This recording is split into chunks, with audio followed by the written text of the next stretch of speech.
بسم الله الرحمن الرحیم.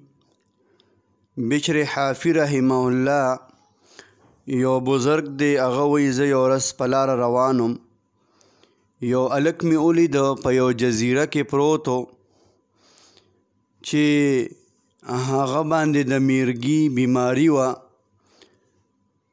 مجنون او لیونی و، بیمارو، د بدن اډوکي او غوښې هغه راسته شوي وو، په هغې باندې میږي اخته وو.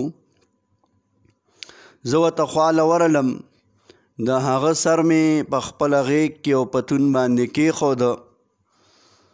هغه بېهوش او ځان سره یې پړکې په خوله باندې پټ پټ سوې.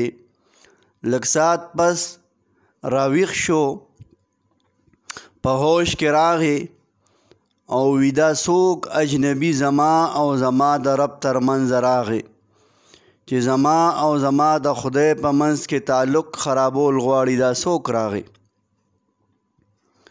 وی بیا ما ورته ووی چې ته خو ډېر زیات بیمار یې، ډېر خراب یې.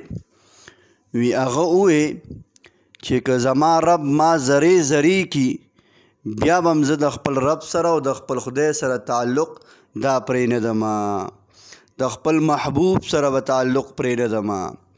بشر حافی رحمه الله فرمایي وی د دغې معاملې نه پس ما وکتل او دا سبق مې حاصل که چې د بنده او د الله ترمنځ هر قسم معامله راشي، الله په انسان باندې هر قسم تکلیف او مصیبت راولي، نو بنده له په هر حال کې د الله جل جلاله تعلق نه دی پرېښودل پکار او ناشکري نه ده کول پکار، بلکې په هر حال کې د الله شکر ادا کول پکار دی او په هر معامله کې د الله سره تعلق ساتل پکار دی.